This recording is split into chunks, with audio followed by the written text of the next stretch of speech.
Hello नमस्कार साथियों, स्वागत करते हैं एक बार फिर से आप सभी का फिक्स टारगेट 2.0 परिवार के एक और नई क्लास में। जितने भी स्टूडेंट मिथिला यूनिवर्सिटी से डिग्री पार्ट थर्ड का एग्जाम 2024 में देने वाले हैं और जिस स्टूडेंट का जूलॉजी ऑनर्स है, तो आप लोग आज के इस पूरी क्लास को शुरू से लेकर अंत तक देखिए। हम आज के इस क्लास में डिस्कस करेंगे जूलॉजी ऑनर्स पेपर नंबर 5 के लिए कुछ मोस्ट इंपोर्टेंट वायरल क्वेश्चंस। इसमें जितने भी क्वेश्चंस आपको करा रहा हूं, अगर आप अच्छे से तैयार कर लेते हो तो आपको पेपर नंबर 5 में बिल्कुल भी दिक्कत का सामना नहीं करना पड़ेगा। अब यहां पर जो प्रश्न है, इसका आंसर आप कैसे तैयार करेंगे, सवाल आपके मन में यह भी होगा। तो इसके लिए मैं आपको कुछ टिप्स बताऊंगा, कुछ तरीके बताऊंगा, अंत में आप उसको जरूर फॉलो कीजिएगा ताकि पेपर में आप क्वेश्चंस को इजीली हल कर सके। आइए बात करते हैं प्रश्न की। तो बस एक बार आप लोग फटाफट से अपने सभी दोस्तों को लिंक को कॉपी करके शेयर कर दीजिए ताकि सारे बच्चे क्लास को ज्वाइन कर सके, क्वेश्चंस को देख सके कि कौन कौन से क्वेश्चंस हमें पढ़ने हैं, कौन हमारे लिए इंपॉर्टेंट है। ठीक है, सेशन को अभी तक लाइक नहीं किए हैं, लाइक कर दीजिए और चैनल पर नए हैं तो सब्सक्राइब करके नोटिफिकेशन बेल भी ऑन कर लीजिएगा ताकि पेपर नंबर 6, पेपर नंबर 7 की क्लासेस आपको टाइम से मिल सके। पेपर नंबर 8 में आपका जो है क्या होता है, प्रैक्टिकल होता है और इसके बाद एक और पेपर होता है जो कि आपका जीएस का पेपर होता है। इसके लिए कुछ क्लासेस मैंने प्रोवाइड कर दी है, आप उसे देख सकते हैं। बाकी की क्लासेस आती रहेगी, आप उसको भी ज्वाइन कीजिएगा। ठीक है, आइए बारी बारी से क्वेश्चंस पर बढ़ते हैं। तो क्वेश्चंस की अगर हम बात करते हैं तो आपसे पेपर में 2 ग्रुप में क्वेश्चंस बांटकर पूछा जाता है। अब ये 2 ग्रुप जहां पर 5 से 6 क्वेश्चंस प्रत्येक ग्रुप में पूछे जाते हैं, लेकिन दोनों ग्रुप को मिलाकर आपको केवल 5 क्वेश्चंस बनाना है। कितने क्वेश्चंस बनाना है मेरे भाई? 5 क्वेश्चंस। और इसके साथ एक और इंस्ट्रक्शन ये होता है कि आपको प्रत्येक ग्रुप में से कम 2 क्वेश्चंस बनाने ही बनाने हैं। तो चलिए इसके लिए आपको कौन कौन सा क्वेश्चंस तैयार करना है, जरा इस पर फोकस करते हैं। ग्रुप नंबर ए में आप जो क्वेश्चंस तैयार करोगे, सबसे पहला क्वेश्चंस क्या है? तो सबसे पहला क्वेश्चंस कहता है कि give a brief account of various structure level of protein, यानी कि प्रोटीन लेवल के वेरियस स्ट्रक्चर के बारे में आपको बताना है। इसी क्वेश्चंस को कुछ और तरीके से पूछी जा सकती है, जैसे कि give an account of the various level of protein structure. ठीक है, और इसको एक और तरीके से पूछा जा सकता है कि व्हाट आर प्रोटीन, प्रोटीन जो होता है ये क्या होता है, और क्लासिफाई देम विथ एग्जाम्पल, इसको क्या करना है, एग्जाम्पल के माध्यम से क्लासिफाइड करना है। इस तीनों टाइप से एक ही क्वेश्चन को पूछा जा सकता है। इसका आंसर जो होगा सेम ही प्रकार का होगा। अब इसका आंसर आप कैसे लिखेंगे, इस पर मैं आगे चर्चा करके बताऊंगा। बाकी बात करते हैं दूसरा क्वेश्चन।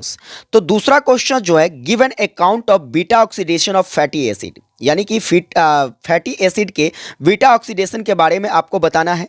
फिर बात करें अगला क्वेश्चन कहता है describe the mechanism of enzyme action. ठीक है, एंजाइम एक्शन के मैकेनिज्म के बारे में बताना है। और इसके बाद कहता है कि what is the significance of KM value, KM value में जो है इसका क्या महत्व है, इसके महत्व को भी दर्शाना है। ये 3 क्वेश्चंस आपके हो गए ग्रुप ए के।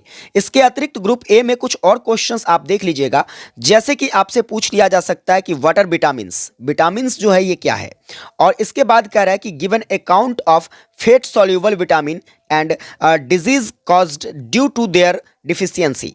ये इंपॉर्टेंट क्वेश्चंस है, इसको आप अच्छे से तैयार कर लीजिएगा। ठीक है, इसके बाद इसी क्वेश्चंस को एक और तरीके से इस टाइप से पूछा जा सकता है कि describe the structure and function of any 2 fat soluble vitamins study bye you.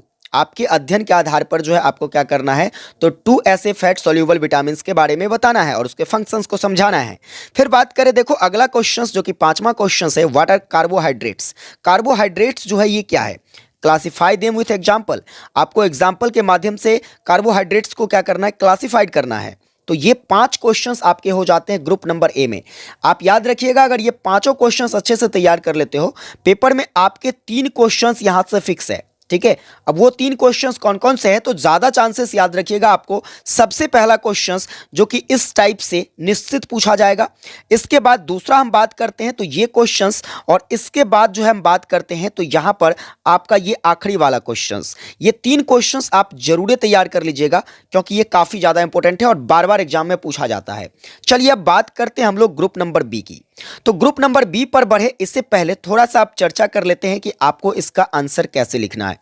तो आंसर की बात कर लेते हैं। तो देखिए, आंसर आप कैसे लिख सकते हो, या तो इसके लिए आप किसी गेस पेपर का सहारा ले सकते हो, ठीक है, कोई भी पब्लिकेशन का गेस पेपर हो, मैं किसी भी गेस का जो है क्या करूंगा तो एडवर्टाइजमेंट नहीं करूंगा। ठीक है, आपको जो सहूलियत लगे, जो अच्छा लगे, जो मार्केट में अवेलेबल हो, आप उस गेस पेपर का सहारा ले सकते हो, या फिर आप इन प्रश्नों को गूगल पर सर्च करके एक सटीक आंसर प्राप्त कर सकते हो। और इसके बाद अगर ये भी नहीं कर पाते हैं आप, तो आप हमारे टेलीग्राम ग्रुप को जरूर ज्वाइन कर लीजिएगा। लिंक आपको डिस्क्रिप्शन में दिया है। मैं आपको टेलीग्राम ग्रुप पर इस सभी प्रश्नों का आंसर उपलब्ध करा दूंगा। उस आंसर के जरिए आप अपनी तैयारी कर सकते हैं। ठीक है मेरे भाई, चलिए अब ग्रुप नंबर बी की बात कर लेते हैं। ग्रुप नंबर बी में आपको कौन कौन से क्वेश्चंस तैयार करने हैं, तो फाइनली मैं बता दूं, ग्रुप नंबर बी में यहां भी आपको 2 क्वेश्चंस हल करने हैं। पहला क्वेश्चंस आप क्या तैयार करोगे, तो पहला क्वेश्चंस कहता है कि describe the structure and function of mammalian adrenal gland. ठीक है, एड्रिनल ग्लैंड। ठीक है, तो यानी कि मैमेलियन के एड्रिनल ग्लैंड के बारे में आपको क्या करना है, इसके स्ट्रक्चर और इसके फंक्शन को समझाना है। फिर बात करें देखो, तो आपका अगला क्वेश्चन यहाँ है कि describe the mechanism of blood cutting. Blood cutting के मैकेनिज्म के बारे में बताना है, और इसी क्वेश्चंस को अलग तरीके से भी पूछा जा सकता है, just like describe the process of coagulation of blood. ठीक है, कोलेगेशन ऑफ ब्लड के बारे में पूछा जा सकता है। इसके बाद इसी को पूछा जा सकता है कि explain the extrinsic and intrinsic coagulation of blood with suitable steps. ठीक है, ये तीनों टाइप के क्वेश्चंस एक ही है, बस इसके पूछने के तरीके अलग है। बाकी बात करते हैं, अगला क्वेश्चंस आपको तैयार करना है इस ग्रुप में, describe oxygen transport in blood of mammals. ठीक है, मैमल्स में जो है, मैमल्स के ब्लड में किस प्रकार से ऑक्सीजन का परिवहन होता है, ट्रांसफॉर्मेशन होता है, उसको आपको समझाना है। इसके बाद बात करें देखो, अगला जो कि आखिरी क्वेश्चंस आप तैयार करोगे, describe the psychology of nerve condition of nerve, और या फिर कहे तो नर्व इम्पल्स। ठीक है, नर्व्स कंडीशन या फिर नर्व्स इम्पल्स के बारे में आपको इसके मनोवैज्ञानिक सिद्धांत को देना है। तो इस आधार पर ये आप 4 क्वेश्चंस तैयार कर लोगे, तो आपके कंप्लीट रूप से इस ग्रुप से भी 2 क्वेश्चंस बन जाएंगे। तो उम्मीद करता हूं आपको ये सारी बातें समझ में आ गई है कि कौन कौन से आपको क्वेश्चंस पढ़ने हैं इतने कम समय में, इस क्वेश्चंस का आंसर आप कैसे उपलब्ध कर पाओगे।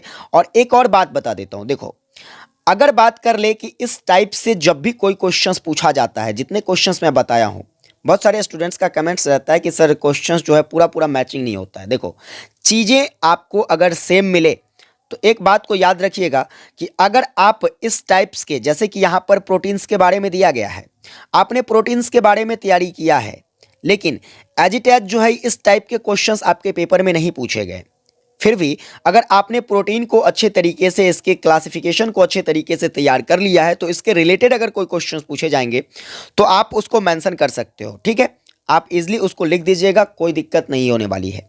समझ में आ रही है मेरी बात कि मैं आपको क्या बता रहा हूं। तो अगर आप इस तरीके से आंसर कर पाते हो तो पेपर में आपके अच्छे मार्क गेन हो जाएंगे।